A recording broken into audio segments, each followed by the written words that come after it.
Yeah, this really did surprise me.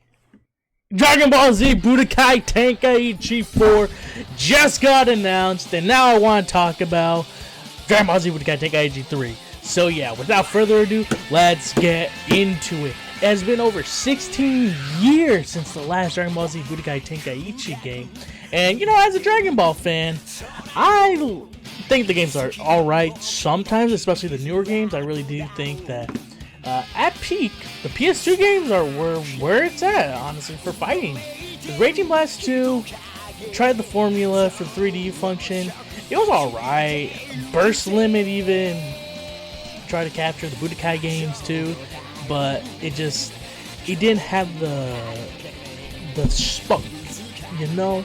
So yeah, this is insane because I've been waiting for a return to form, and they actually did try to do a return to form plenty of times, especially with the Ultimate Tenkaichi games, but they just did a weird mechanic where they were doing like a whole bunch of rock, paper, scissors bits, and that really didn't match the series and the way I grew up playing it, so I can understand why those formats weren't popular. And I was down in the dumps, and I was like, damn, they ain't gonna do another good Dragon Ball Z game.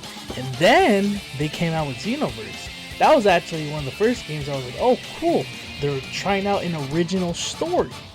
And that's like pretty cool because, you know, like in Dragon Ball Z, you kind of get like the same format when you play the games. It's kind of like the same bits of just the, you know, the regular story, Saiyan Saga, you know, Frieza Saga, Cell Saga, and then the Buu Saga at the end. That's usually like all the four or five stories they put in. And then sometimes they put in GT. They did put in GT for Budokai Tenkaichi 3, which is something that I really enjoyed. And yeah, that was one of the things that was just like, damn, I don't know if they're gonna do more Dragon Ball Z content. And then Super came out, so we got more Dragon Ball Z content to work with. So I think now is probably the best time to like come out with a new game, if anything. But I actually thought it was gonna be like Dragon Ball Z Xenoverse and Dragon Ball Z Kakarot. Also, like, I played it, I like the gameplay, but it's not like the fighting game in the sort of way. Although I do really enjoy Fighters. Fighters, I think, was the one game where I was like, yes, this is the game that I wanted. And it's just a 2D, it's like Budokai, but it's more like a sped up Budokai game. You know, all the controls are simple, and it's not really too complicated to pull off like any sort of attacks. But I love the 3D one, where you're like flying around. I think that's also what Dragon Ball Z Xenoverse really did go for. And I actually do like Xenoverse 1. I have not played Xenoverse 2. Xenoverse 1 was the one where I was like, damn, they're trying out an original story. That's pretty cool. And you're a time patrol, and you're just like with Future Trunks, like going out fixing the anomalies in the timeline. I thought that was cool. This, I think, is kind of gonna upset a couple of the Dragon Ball Z Xenoverse 3 fans, because I feel like they've been waiting the longest for like a third game in the franchise, and it's been a while since Dragon Ball Z Xenoverse 2 came out, and they've just been hanging it with like new DLCs and everything. But this is insane. I didn't expect this to come out. I don't think anybody expected this to come out. So yeah, let's just watch the video and let's react to it. Alright, rating PG-10.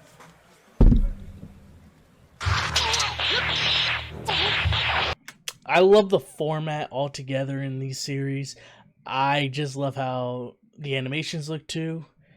And this is just a huge part of my childhood, so I just want to talk about this. This is just, I love the Kaioken. I like all the different Gokus. Budokai Tenkaichi 3 is actually my favorite Dragon Ball Z game, like, to date.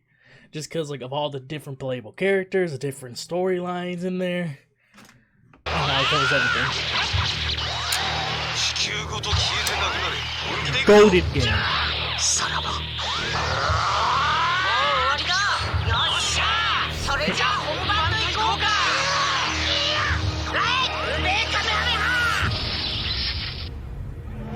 Budokai Tenkaichi.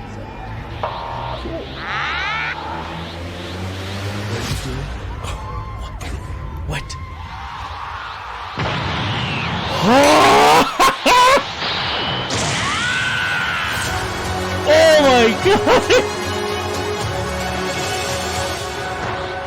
That's all you need. That's literally all you need.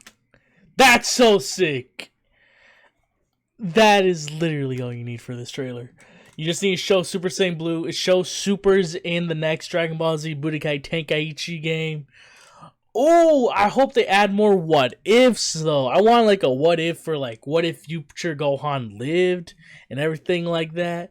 I want what if the androids. Oh, what if Universe 7 didn't win the Tournament of Power? I want all those different types of what ifs. If they go down that route, if not, that's definitely okay. But I just want to see a whole bunch of like super characters. I want this to be just like a giant, dense game. This is what I really hope for in this game. And if it is that case, that's sick. Like, I want Dragon Ball Z Budokai Tenkaichi 3 type of content for this game. And they did on the PS2, so I know they can do it in a modern day console. So yeah, let me know what you think about the Dragon Ball Z Budokai Tenkaichi 4 teaser trailer. What are your favorite memories with it? What was your favorite interactions in the game? And yeah, drop the comment down below. Thank you for watching.